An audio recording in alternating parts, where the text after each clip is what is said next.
거는 잘하는데 내리는 건 잘 못해요. 내리막길이 못하니까 과거에 토끼잡이를 할 때 산꼭대기에서부터 쫓아가거든요. 그러면 토끼들이 내려가지를 잘 못하는 거예요. 뒷다리가 길기 때문에 올라가는 건 잘 올라가는데, 그래서 토끼잡이도 그렇게 했다고 합니다.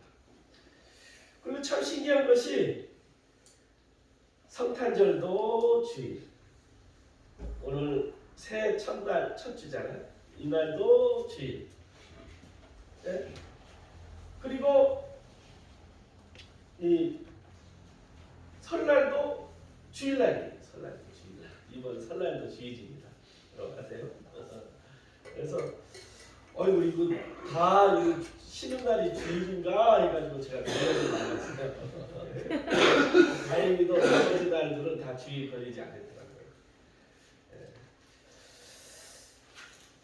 한 해를 시작할 때면 새해 인사를 꼭 합니다. 복 많이 받으십시오. 덕담을 나눕니다. 이처럼 사람들은 모두가 복 받기를 원합니다. 그렇기 때문에 분명히 알아야 할 것은 복 주시는 분은 누구다? 하나님이시다. 그냥 복이 불러서 오니까 누가 줘야 복을 받는 것입니다. 시편 1편 말씀은 시편이 150편까지 있어요. 전체의 서론이자 결론의 말씀이라고 했습니다. 시편을 통해서 우리에게 말하고자 하시는 하나님의 말씀은 의인의 길은 주님께서 인정하시지만 악인의 길은 망한다는 거예요. 이 말씀은 시편 150편 전체의 결론이기도 하지만 성경 전체의 결론입니다. 또한 이것은 저와 여러분들의 개인의 인생과 더 나아가서는 세상의 나라와 역사의 결론이라고도 할 수 있어요. 의인의 길은 하나님께서 인정하시고 축복하지만 악인의 길은 결국 망할 것이라는 경고이자 원리이며 진리인 것입니다. 구약에서 복을 두 가지로 나눕니다. 첫째는 누구나 보편적으로 주는 하나님의 복을 바라크라고 합니다. 하나님의 백성은 다 복에 선택받은 백성이라는 거예요. 이런 것을 바라크. 그러나 지금 룻기를 보면 알 수 있듯이 이 나옴이 얼마나 대단합니까? 룻이 얼마나 대단합니까? 이렇게 의인, 특별히 베푸시는 하나님의 복을 아세르라고 해요.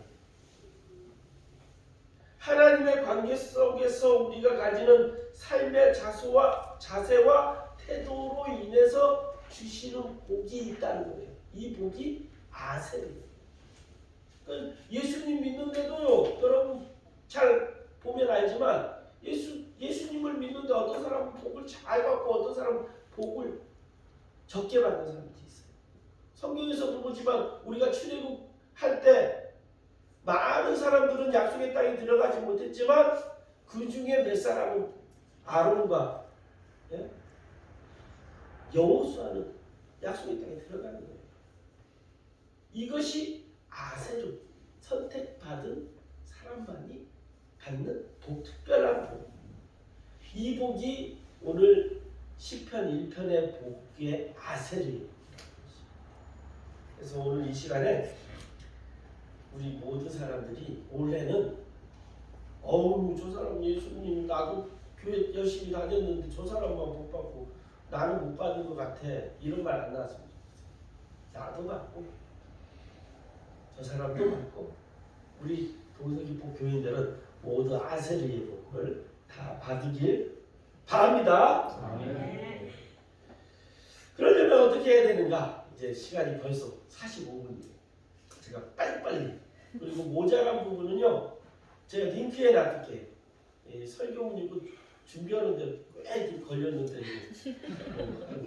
10분 안에 하려고 보니까 배가 그냥 되니까 나중에 한번 잘 보십시오. 복에 있는 자리에 머물러야 합니다. 복에 있는 자리에 머물려면 어떻게 해야 되느냐? 말씀 가운데 있어야 돼요. 또 복에 있는 자리에 있어야 하려면 악인의 길, 죄인의 길, 오만한 자리에서 떠나야 합니다. 죄인의 길과 오만한 자의 자리의 길은 하나님의 말씀의 표준에서 벗어나는 행위를 말합니다. 그러므로 자기의 꾀를 의지하는 사람이 악인이며 자기 스스로 가는 사람이 죄인이라는 거예요. 그리고 악인과 죄인의 결정판이 오만한 자예요. 오만한 자는 누구를 말합니까? 삶의 보좌에서 자기가 주인으로 앉아있는 사람이에요. 내가 하나님 없이 내 스스로 잘 살 수 있다 라고 외치는 자들입니다. 그들은 하나님과 무관하게 하나님의 도움 없이 얼마든지 잘 살 수 있다고 여기기 때문에 자기 꾀에 자기 능력에 그 힘을 의지하기 때문에 복받을 수가 없다는 거예요. 아까도 말했지만 복의 근원은 하나님입니다.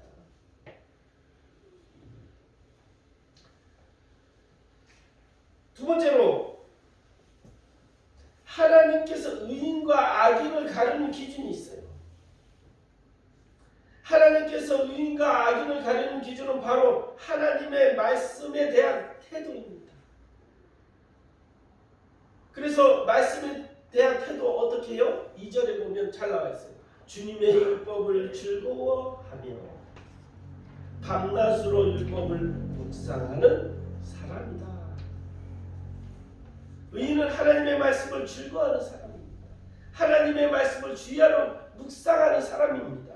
이 말씀은 단지 성경을 읽고 공부하고 성경에 대한 지식을 얻는 것을 좋아한다는 의미가 아닙니다. 하나님의 말씀대로 살아가는 것이 즐거운 거예요. 자원하는 마음이 있어야 되는 거예요. 하나님 말씀을 묵상함으로 내가 행해야 하는 하나님의 뜻이 무엇인지 분별하여서 삶 속에서 적용하면서 살아가면서 행복을 느끼는 자들. 이 사람들은 복받은 사람들입니다. 반면에 악인은 어떤 사람입니까? 자신의 꾀로 살아가는 사람입니다. 하나님의 말씀과 뜻대로가 아닌 자기의 생각, 자기의 뜻, 자기의 감정대로 살아가는 사람입니다. 하나님의 말씀이 아닌 자기의 생각, 감정, 자기의 뜻대로 살아가는 사람들은 하나님을 멀리하는 사람입니다. 그래서 악한 길로 갈 수밖에 없어요. 악인은 단지 교회에 다니지 않는 사람을 의미하지 않습니다. 하나님을 믿지 않고 하나님의 말씀을 모르는 세상 사람들만이 자기의 꾀로 사는 것이 아닙니다. 하나님을 믿는다고 하고 신앙생활을 오래 하고 있다고 하는 성도들 가운데도 얼마나 말씀이 아닌 자기 생각과 자기의 뜻, 자기의 감정대로 살아가는 사람들이 많지 않습니까? 예수를 믿는다고 하면서도 예수님을 주님이라 부르면서도 하나님의 말씀과 명령을 도외시하고 자기의 생각, 자기의 뜻, 자기 고집과 자기의 지혜로 살아가는 사람이라면 하나님께서는 악인이라고 판단하신다는 것입니다. 이 말씀은 두렵고 떨리는 말씀으로 받아들여야 해요. 하나님께서 성경 말씀을 통해 우리에게 해야 할 일, 하지 말아야 할 일, 하나님의 뜻을 분명히 알려주셨어요. 그 말씀을 알고 그 말씀대로 사는 자가 의인이요 복 있는 자인 것입니다. 말씀대로 순종하지 않으면 누구도 악인이요 죄인이며 오만한 자라는 것입니다. 복 있는 사람은 말씀을 주는 기준을 가지고 말씀대로 순종하는 사람입니다. 그 사람은 하나님의 말씀을 자기의 삶의 원칙으로 생각합니다. 그리스도인에게 무엇보다도 귀한 것이 믿음입니다. 믿음은 하나님의 방법과 하나님의 방식으로 믿는 것입니다. 제가 얘기했죠 몇 번이나. 믿음은 그냥 말로만 믿습니다가 아니라는 거예요. 진짜 믿는다면 하나님의 방법과 하나님의 방식대로 하나님의 가치대로 살아가는 것이 진짜 믿음이라는 거예요. 하나님의 말씀을 따라 사는 것이 복입니다. 하나님의 말씀은 축복의 지침입니다. 성경은 인생을 만드신 하나님의 제품 설명서라 할 수 있습니다. 어떤 물건을 수명대로 오래 고장 없이 사용하려면 매뉴얼대로 숙지해야 됩니다. 마찬가지로 말씀도 그렇습니다. 하나님이 주신 말씀의 그 뜻을 우리가 잘 숙지하고 그 매뉴얼대로 우리가 그것을 삶에 적용하면서 나아간다면요, 정말로 복받는 인생이 된다는 것입니다. 세 번째로는 와디와 아카디안으로 옮겨 심은 나무입니다. 와디에서 아카디안. 무슨 말이야? 갑자기 목사님 오늘 이상한 말 하네. 나중에 잘 들어보면 여러분 아실 것입니다. 하나님의 말씀대로 살 때 하나님께서 주시는 말씀대로 살면 축복을 받습니다. 하나님의 말씀대로 믿음으로 순종하고 살고 하나님의 말씀대로 주야로 묵상하며 마음을 지키는 자는 의인의 삶을 살 수 있다는 거예요.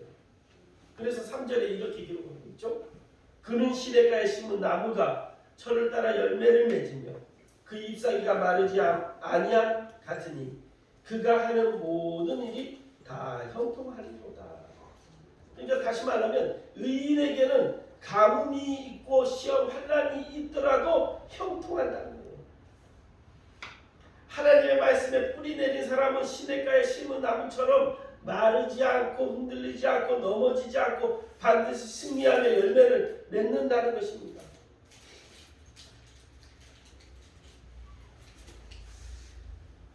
율법을 하나님의 말씀을 사랑하는 사람은 사람의 삶이 나무로 운유로 묘사하고 있어요. 나무가 잘 자라느냐 그렇지 않느냐는 그 나무의 이치에 따라 결정됩니다. 그러겠죠? 그 땅에 물기를 찾기에 쉽지 않은 지역이라 할지라도 나무가 물가에 있다면 나무는 마르지 않고 잘 자랄 것입니다. 여기에 아까 와디와 아카디안이라는 말이 있습니다. 이 와디는 비가 올 때 물이 있는 와디, 메마른 땅이에요. 그러니까 시내에 물이 있지만 항상 흐르는 물이 아니라 자연적으로 흐르는 시냇가.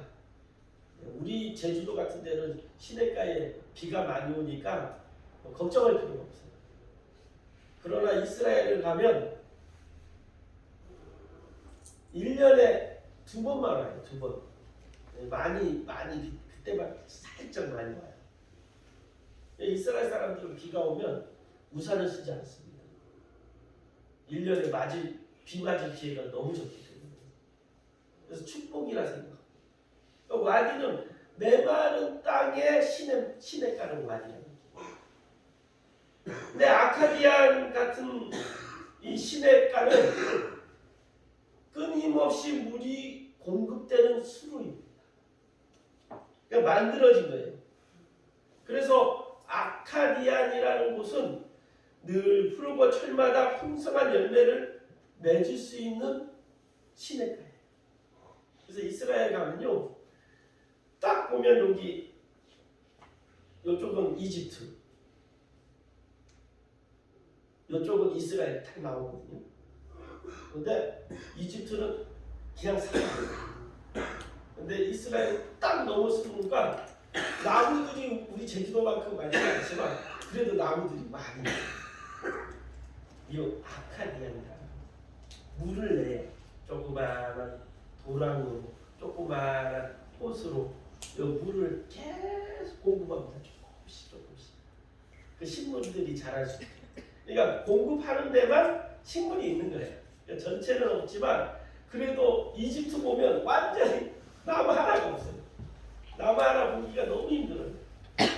그러니까 와디라는 곳에 이집트에도 조금씩 보여요. 나무가. 근데 이스라엘 가면 아카디안이 많이 있어가지고 나무들이 그래도 꽤 있습니다. 그래서 늘 푸르고 철마다 풍성한 열매를 맺는다는 거예요. 그래서 우리 인생 속에서 복받는 요소가 전혀 없는 사람이 있습니다. 그러나 하나님께서 약속하신 복이 있는 삶의 태도로 나아간다면 축복의 물꼬를 터준다는 거예요. 아카디안이 되게 하신다는 거예요.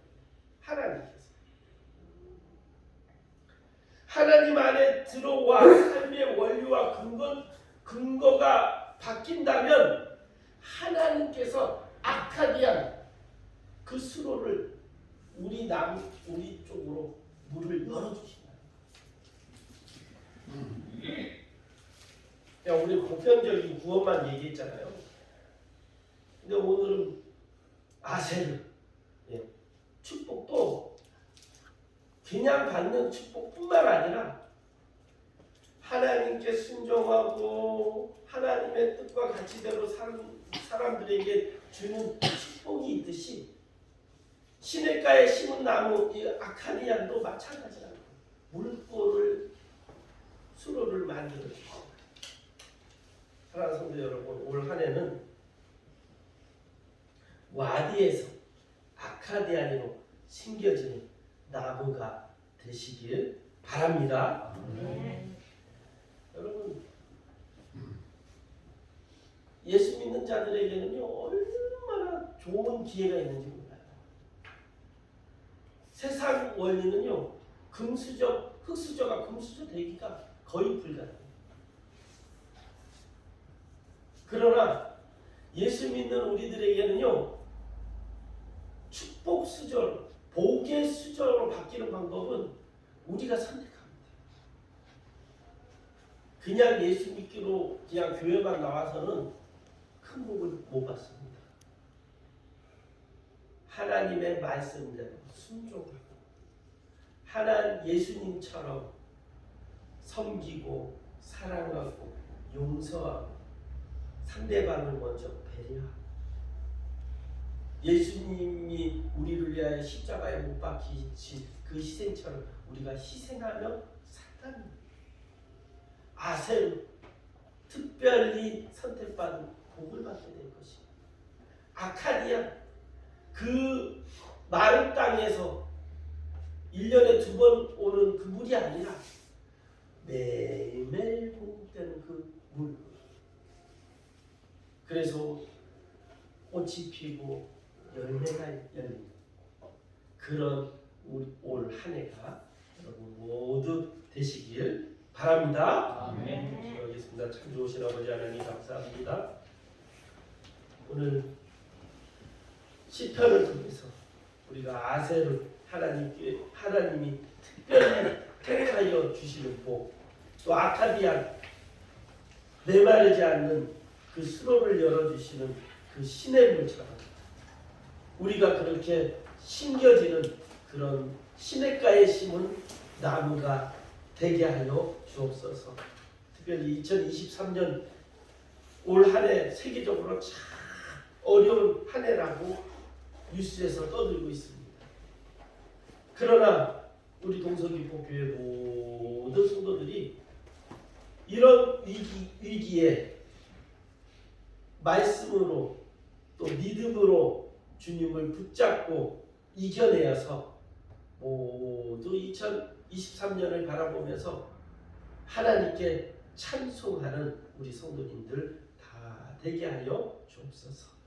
예수님의 이름으로 기도드렸습니다. 아멘. 우리 모두 일어나셔서 부모님을 드리겠습니다.